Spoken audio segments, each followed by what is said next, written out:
11 kilogram in a single parcel from MSI. Wait, so this is not an entire gaming system? Seriously, MSI, what the hell is going on? Like, look at the size of this thing. Yeah, I don't know what to say. This is insane. I mean, to be fully fair, at least there is an AIO and some memory included. However, these memory sticks are not the quickest you can get. Those are some Kingston Fury 5200 C40, but at least it's something. At least it's some DDR5. Obviously, we need professionals to first check if everything that was included in delivery looks fine. These look like some metal pieces that are required for the motherboard.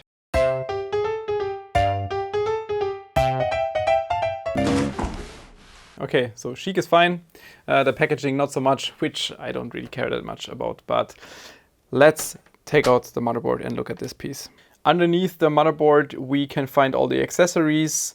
Wi-Fi antenna. I'm not sure if these parts, do they also belong to the Wi-Fi antenna? Not so sure what this is. I will find out. But there's also the AIO sitting underneath. Goes up to the radiator and all the mainboard accessories. Okay, so DIY stand set. That looks interesting. It's like a bench table. I will assemble everything and check back. Are you looking for more to destroy, Chic?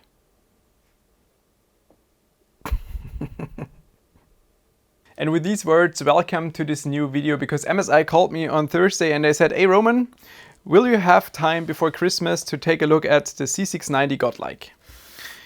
And because I'm a typical person to buy a board like this, because I, for my personal rig, also purchased the Dominus Extreme, and these boards kind of are similar, I absolutely agreed, and I'm very happy to have this here in my hands.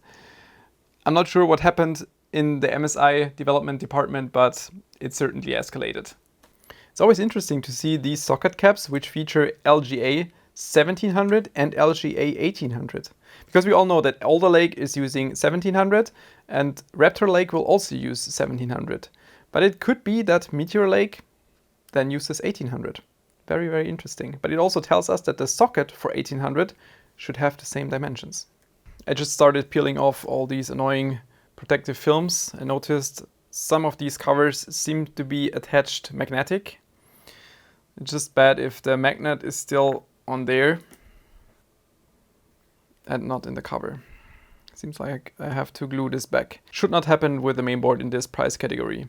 Also on the I/O area, there seemed to be some paint missing in this area, but I also think this is not a retail unit. You can clearly see this protective film has been peeled off before. So this has been used before.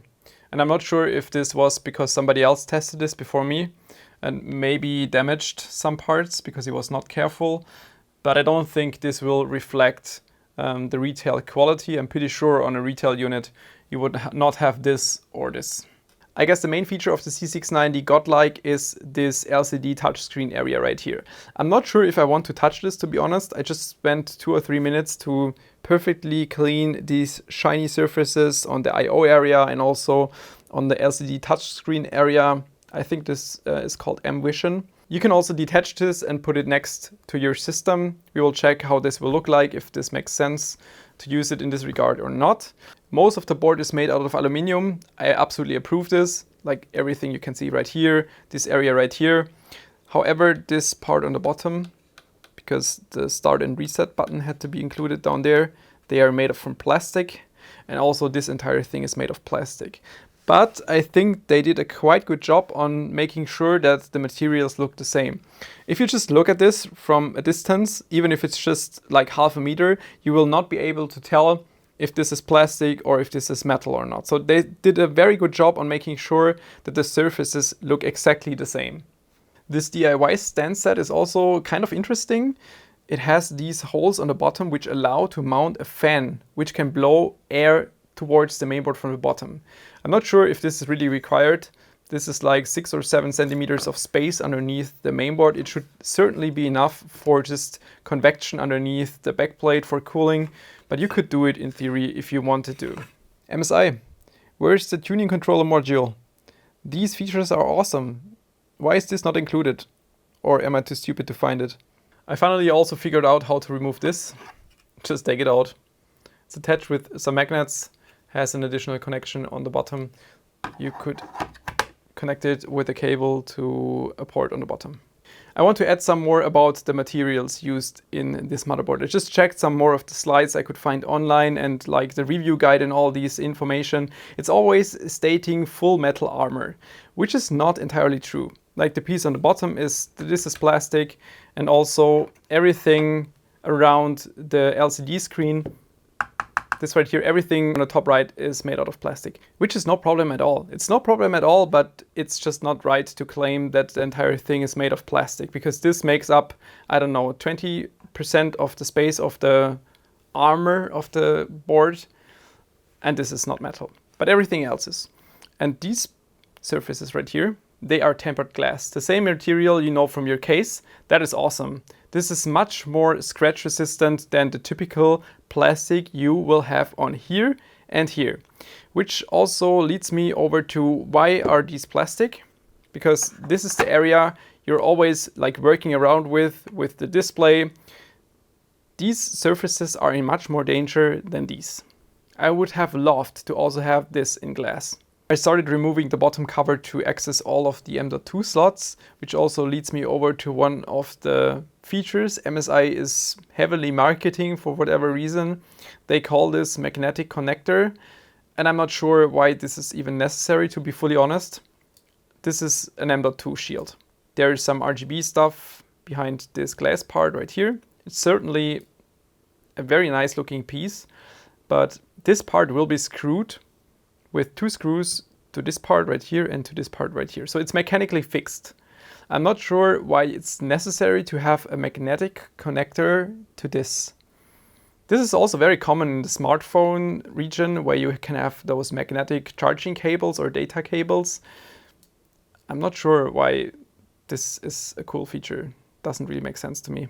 I was almost about to rant about using these types of screws on a consumer board, but then I noticed that this screw and this screw is holding down the bottom M.2 cooler, which then makes sense to differentiate which type of screw you have to remove and which can stay in there. In total, the board features 6 M.2 slots. Absolutely insane, but also quite difficult to figure out which slot to use. Most of the slots feature some tiny tables next to it, like this one, which says M.2 6, featuring chipset Gen 3 lanes. The board has a very good block chart diagram listed inside the manual, which is awesome, but it is missing crucial information like which generation M.2 PCIe we will have or not. To find out how the slots are connected directly, you will have to pay attention to those tiny tables. And you will figure out that only this slot right here, M.2 3, is connected with PCIe Gen 5. You would maybe have the assumption that M.2 1 is using PCIe 5.0, but that's not the case. And this is also very difficult to figure out, because the table of this slot, you can see a part of it, is sitting underneath the chipset cooler. Yeah, that's something I would complain about. And regarding these magnetic connectors, I'm still not sure what to think about this, to be fully honest. I'm not sure if this is really necessary or just a pure marketing feature.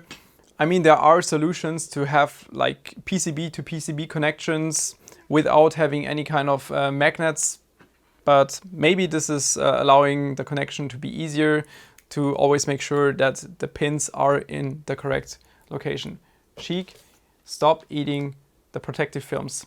I'm not sure why she's always doing that, but she loves eating these. I have to throw them away.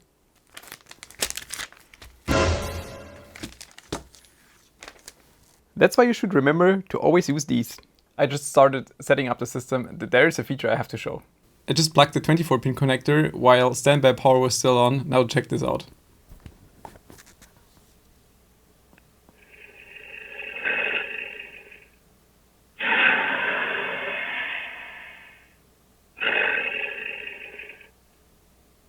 To be fully honest with you, I'm not sure what to think of features like this. This is really on the edge for somehow still being funny, but also being very childish. And to be honest, this is not a childish product. To me, it's a very serious product, but it's serious in a very good way. I think it doesn't reflect anything like a toy, but the built-in speaker sounds like a €2 Happy Meal, whatever speaker toy thing. Not so sure.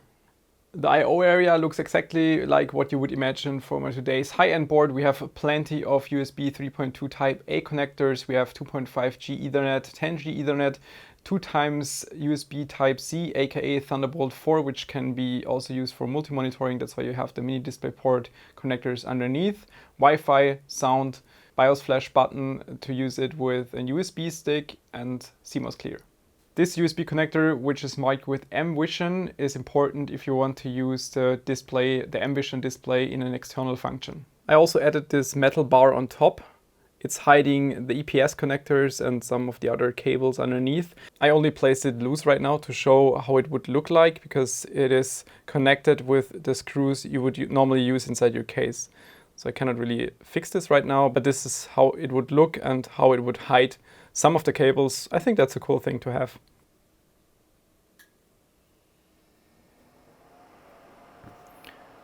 But this is very interesting.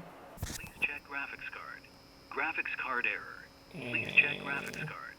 Graphics card error. Okay. Please check graphics card. I have to admit, this is a very interesting feature. I didn't expect this. I didn't have... One of the connectors was not correctly plugged. I now also partially removed one of the memory DIMMs. Let's see if this is doing the same. So now it's telling me CPU error. It is true to some regard, because it could also be the CPU not sitting exactly or not having a good socket contact, and this way not making good contact with the DIMM. So I guess it's 50-50 CPU and memory error. I made good progress with my testing. The CPU is now running at 5.1 GHz. It passed XTU stress test for about almost 25 minutes so far. Memory was no issue whatsoever, 6000 C36. It straight applied, no issues at all. And the MOSFET temperature peaked out at about 75 degrees Celsius, which is also a very nice value. But you can see the CPU thermal throttled. That is something we have to talk about later. But I have to admit, this mainboard visually is an absolute masterpiece. On the top right LCD, I'm now featuring M.2 temperature, CPU core voltage, and MOSFET temperature, while I display the CPU temperature on the LCD display on the AIO. Now you can see the design changed back to this because the MSI center just crashed again. We will talk about the negative aspects in a few minutes, but first of all, just some visual impressions of the board. I think it is one of the best looking boards I've ever seen. Also looking at these like tiny glass parts with subtle illumination. Looks very good. The design of the board is outstanding. The downside though is if you remove this, it definitely looks like something is missing. They should have brought like a replacement cover, just a piece of plastic maybe, but yeah, it looks like something is missing. Let's talk about this a bit more, because there are several aspects we have to talk about. First of all, we have to talk about the touchscreen itself. You can see it requires a lot of like force, because this is like one of the older generation touchscreens. You can see that in the light reflection maybe. Yeah, you can see how the display bends slightly, because it's required to use a lot of like force to push, to control the display, which is not that great. It doesn't feel as nice. It's like if you just subtly press this, nothing happens. Then let's talk about the temperature and the humidity. Humidity might be right, but the temperature, that's also very annoying. It's missing like a controlling option, because whenever I don't immediately press it, it straight goes back to the monitoring. But maybe I want to adjust some things and then it's straight always going back. But the temperature is the temperature of the device, because there's no way I have 33 degrees in my room right now, but this also feels very warm. Also, I'm not sure why whenever I open the MSI Center, the controls on the basic controls are gone. And there's only this right here, which is a countdown timer. I'm not sure why I have to have a countdown timer. It would make much more sense if it would just be a normal clock. If I go over to advanced, let's go to the controls. I'm not sure if this is doing CPU ratio or CPU B clock. We will find out. The good thing is if I enter this menu, at least it's not going back to the monitor function. Let's check what this is actually doing. Ah, okay. As you can see, it is changing the B clock. Just went to 101, 102, back down. So this is working, but I'm not sure why they chose B clock. And for all the other options right here, I am not sure what they are supposed to do, but right now they are not doing anything. Only the basic controls are working. Yeah, not sure if I'm missing anything in the software, but yeah, doesn't do anything. It may sound like I'm complaining a lot in this video, and to some regard that's also true, but I just found out online that this board is above 2,000 euro. And I think for this price you can expect perfection. Like everything has to work out perfectly. I'm looking at this product from a standpoint that I'm a potential buyer, which I am, because I mean I purchased the Dominus Extreme, which is basically the same kind of category of a board. And that's why I took everything exactly in the way that I personally purchased the board. Let's start with the MSI Center and everything regarding the mVision display and software. The MSI Center crashed like 3 or 4 times over, I don't know, the last 3-4 hours, which is not great because whenever the MSI Center crashed in the background, you also lose the monitor function, like the custom monitor function. I also want to point out that this custom monitor function has to be further improved. Right now you can only select what type of temperatures you want to display, or like frequencies and voltages.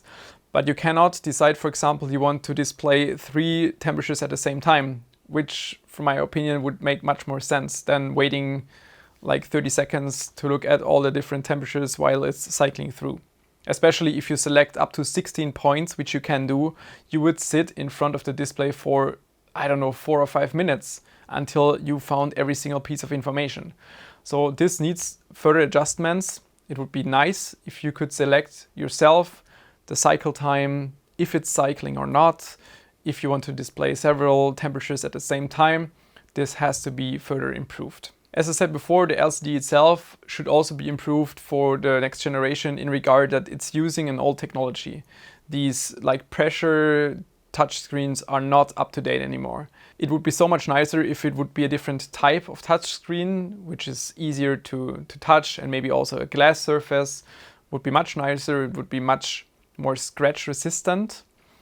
And also the way you use the touchscreen, I'm not even sure if a touchscreen makes even sense on this. If you take this out and put it on your desk, then a desk stand is missing. I'm not sure how you would present this on your desk, but some kind of stand would be nice to have it organized on your desk.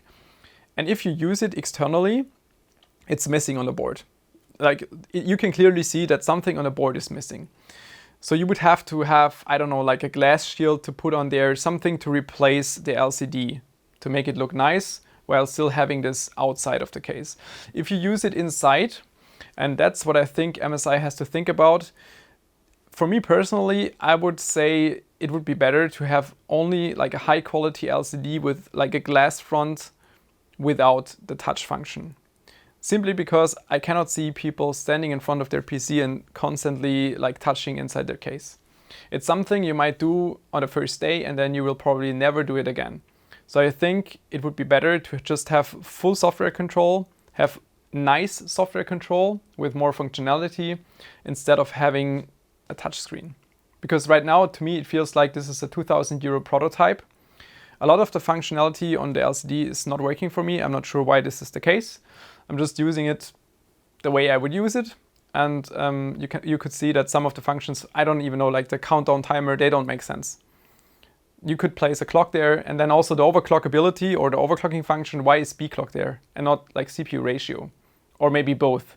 But having B clock is something, nobody will use this. Nobody will use the B clock function. That's why I'm not sure why it's there. Looking at this from a technical standpoint, it is a great board. I didn't have the time to like unscrew everything around the socket to remove the heat pipes and everything. But we have a 20 plus something phase, 100 amp power stage design, which is more than what you would ever ask for. This is more than what you would ask for extreme overclocking even. And you could see with the temperature, the CPU is drawing 260 watt and it's still only at 75 degrees Celsius while it's used passively. So if you would mount this inside your case, if you can mount it inside your case, because it's also a massive size, which also is probably a downside. I'm not sure how many cases will support this, but that is going to be tough. But the temperature and everything, like technically the BIOS options, the overclockability, everything in this regard is perfect. Doesn't need any kind of adjustments, but they have to fix the MSI software and like the LCD related things. One more thing I want to point out is the fact that it's shipped with an AIO. That is something I cannot approve, simply because if you would pair this with your 12900K and maybe in the future with a 12900KS, if this ever makes it to the market, you could already see that my custom OC is instantly thermal throttling, like even if you run R20, for example. Because an AIO for a 12900K, like manually overclocked, is often not sufficient. That's why I think it would have been much nicer and better if MSI decided to make a custom water cooling block and maybe add just the LCD screen on top.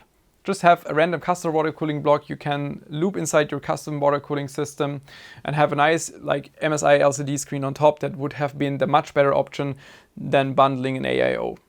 Because for 12900K, an AIO is okay, just for gaming purposes, but if you're running this, I mean, if you're spending €2,000, then you're most likely also getting maybe a bin 12900K. You probably want to manually overclock your CPU, and then the AIO is simply not sufficient. But with this design, it would be nice to have also like a custom water cooling block with an LCD on there.